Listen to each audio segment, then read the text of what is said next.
Most students go about their day asleep. Their mind a constant humdrum of intrusive thoughts that go blah, blah, blah, blah, blah, da, da, da, da, da. Did I study enough for that exam? Where's my next homework assignment? Oh crap, my essay's due tonight. It's exhausting.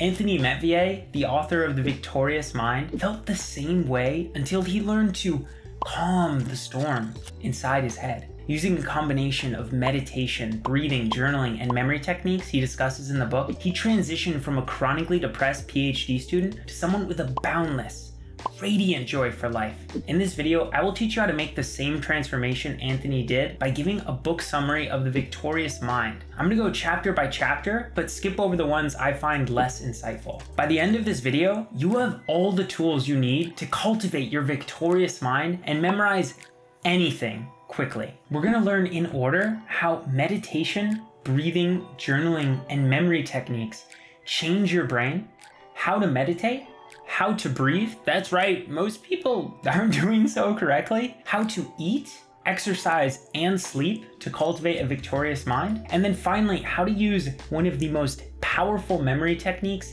ever in combination with all of these things.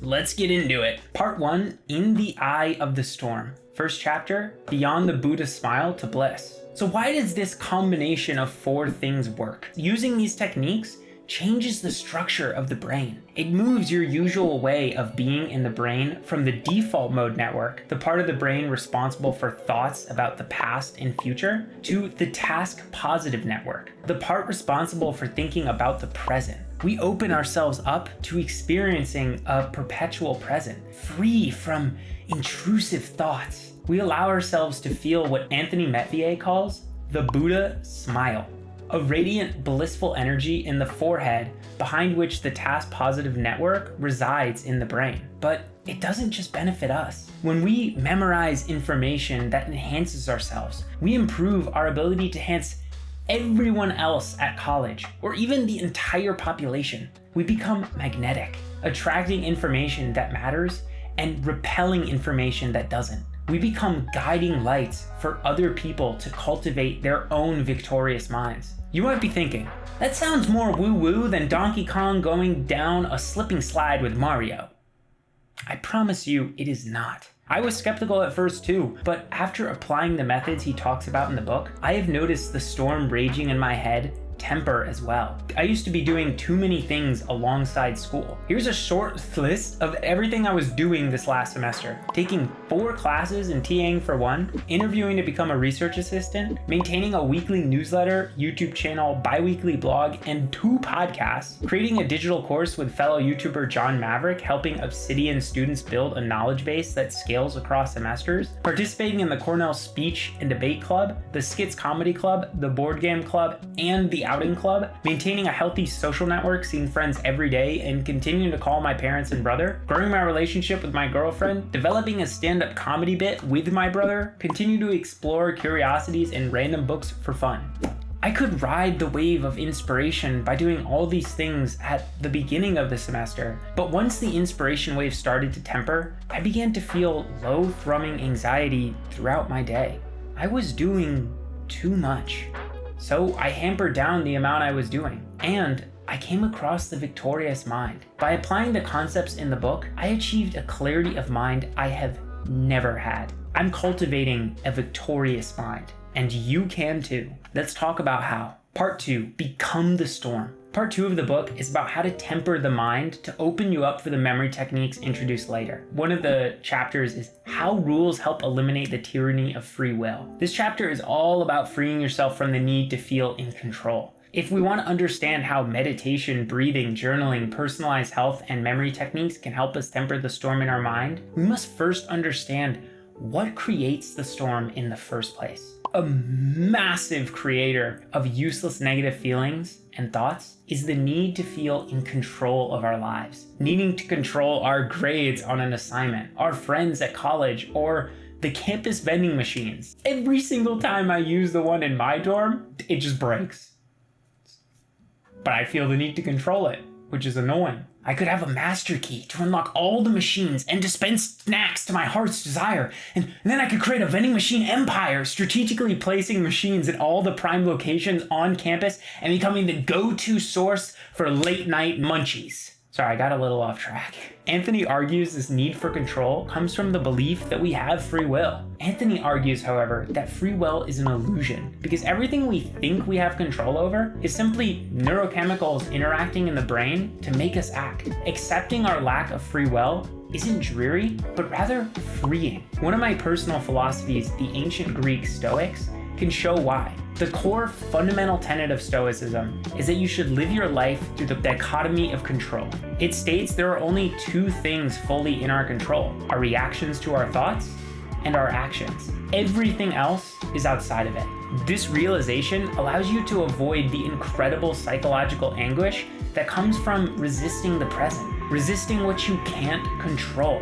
Instead, you can just be. This doesn't mean you don't try and change things. You can attempt to improve the world while appreciating it for what it is and not putting your well-being on the outcome. To reach this beautiful state of non-control, Anthony recommends the reader ingrains one of his favorite quotes from Tony Buzan: "The rules will set you free."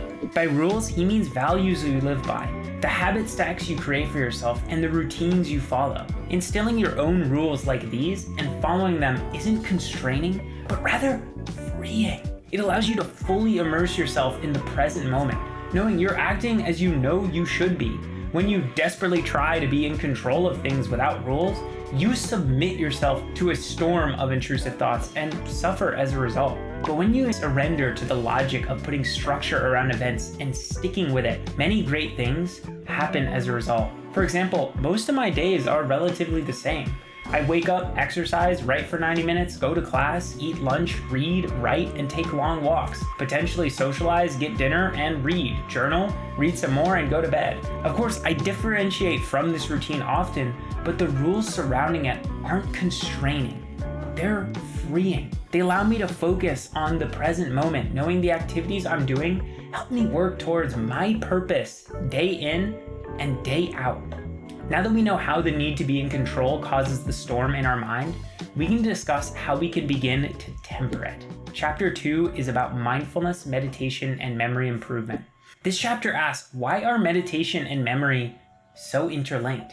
It's because the quality at which we remember something is primarily bent on how aware we are of it at the time of encoding.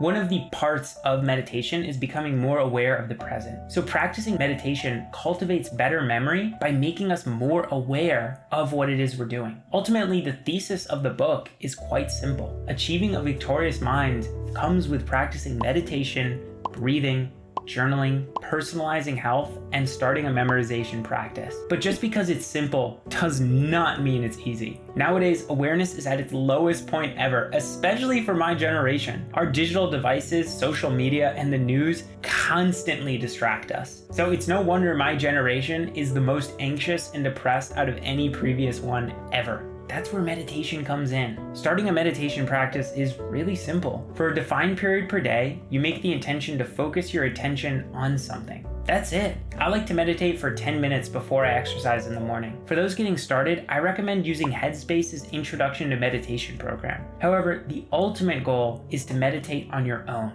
Here are some of my favorite meditations. Please stop reading and try each one out for a couple of minutes. I'm serious, get a timer. Applying what's in the book is the only way to achieve a victorious mind. Firstly, do nothing meditation. It's exactly what it sounds like. For a set period, you make the intention to do nothing. When intrusive thoughts come up, brush them away and return to your state of non-doing. Body relaxation meditation. In this meditation, you flex your muscles with the breath from bottom to top. Starting with the feet, you flex them as you breathe in and relax them as you breathe out. Then you work your way up to the face, going through the calves, hamstrings, quads, the glutes, the abdominals, back and chest, the shoulders and arms, the hands, and finally the face and neck. Expanding consciousness meditation. In this meditation, you slowly expand your consciousness from yourself to the universe. Start with your consciousness focused on a point in your forehead, and every fourth breath, expand your consciousness one rung out from your forehead to your whole body. body to the room, room to the city or town you're in, then to the world, and finally to the entire universe. These 3 simple meditations can help you get started. But the important thing to remember is that meditation isn't isolated to the meditation practice. The purpose of the practice is for you to bring your awareness during the meditation into all of your day's activities, to cultivate a present awareness during everything. The next chapter helps you solidify your meditation practice by adding breath to the mix. Chapter 3, breathing, walking, remembering, an instant on-magic carpet ride for your mind. Control the breath and you control the mind. That's a quote from Gary Weber. We usually breathe totally unconsciously, but focusing on the breath is a powerful way of grounding yourself in the present and a great addition to your meditation practice. Here's some of my favorite breathing exercises for during meditation and throughout the day. Once again, I encourage you to practice each of these breathing techniques while reading. Application is king. Firstly, pendulum breathing. Breathe in until when you would normally exhale, but then take a sharp, tiny inhale afterward. Then exhale to when you would normally inhale, but take a little bit more of an exhale. And then repeat. Pattern breathing. Inhale for a count of 5, hold for 7, and exhale for 8. Why these numbers? No real reason. Humans love variety and challenge, so keep yourself in the Goldilocks zone, which is a zone where the challenge is just hard enough that it's not boring, but not too hard that it's frustrating. Psychic alternate nostril breathing. That's a doozy. Inhale through just the right of your nose, and then exhale from just your left. And then inhale from just your left, and repeat the process, but vice versa. You don't have to breathe through just one side of your nose. It might actually not be possible. The simple act of imagining you can will ground you in the present. And attentive readers might realize you can combine some of the breathing techniques mentioned with pendulum breathing to add more of a challenge to the exercise. And I encourage you to practice these breathing techniques throughout your day to ground yourself in the moment as a form of meditation. 4, you think what you eat. Even practicing meditation won't fix a bad diet, exercise regime, or sleep schedule. Anthony explains that no matter how much you calm the storm inside your head, imbalance in any of these 3 things will cause the intrusive thoughts we're trying to get rid of to return. This book summary isn't meant to be a treatise on how to eat healthier, exercise, and sleep better. There are plenty of resources out there on to do that. But I have one major tip from the book, which I found very insightful. Remember that your health is N=1.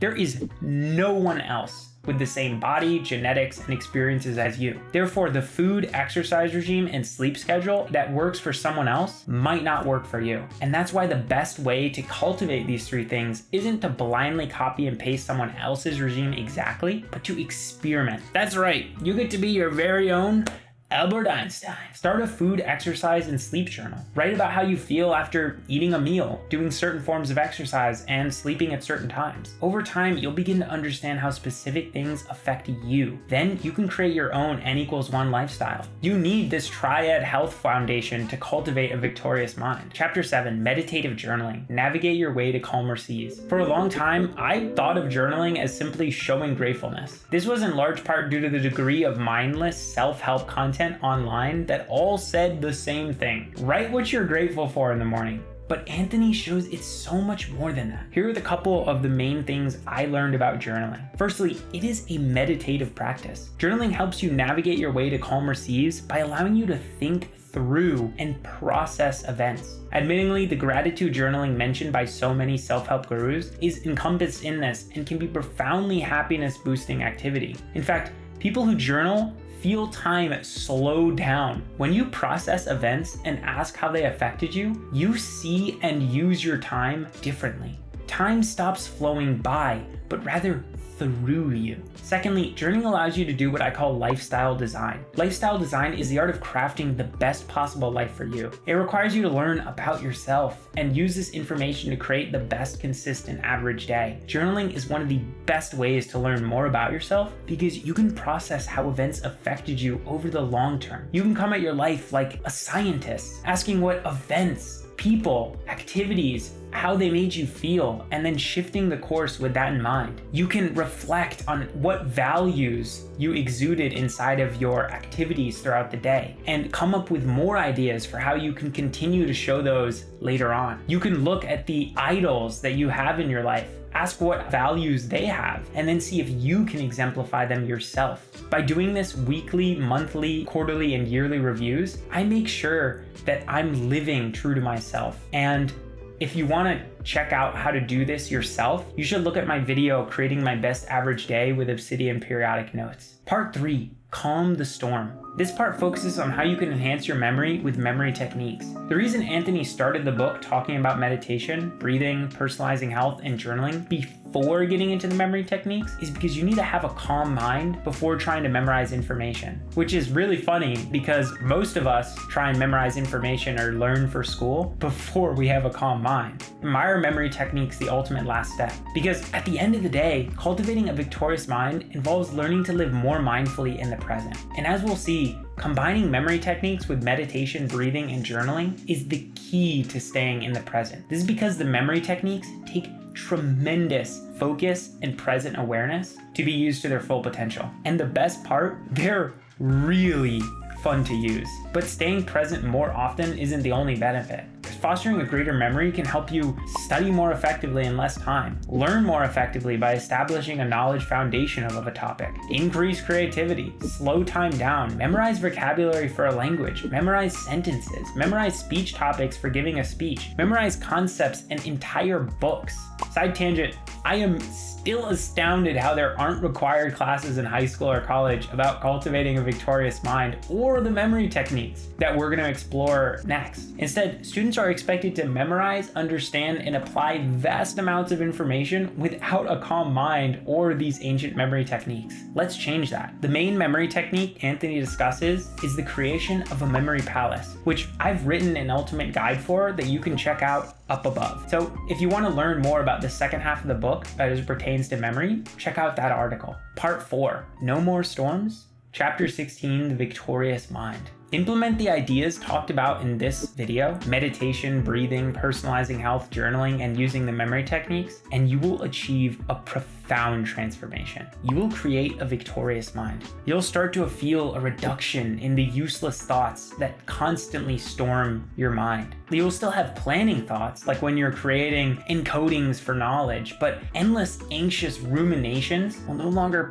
bash you over and over. And that's not all. You'll become more present. The awareness is ultimately where memory techniques and meditation meet. When you fine-tune your mind enough to be present and memorize a person's name in real time, you're not just aware of your memory, you have become the act of memory itself. You will have achieved a victorious mind, and people will notice. They'll see you can draw an illusionally large body of knowledge. They'll admire the fluidity and interestingness of your ideas. They'll feel the radiant joy that emanates from everything you touch. They'll become interested in how you do it. Then you'll share everything you learn in this video, and they themselves will cultivate a victorious mind, starting the process all over again. If you enjoyed this video, you should consider checking out my free email course, 3 Days to Creating Your First Memory Palace as a Student. In it, you'll learn the 5-step guide to creating a memory palace, how to create a memory palace network and personal association list, and my best tips and beginner mistakes for creating memory palaces. As always, have a fantastic rest of your day, and bye-bye.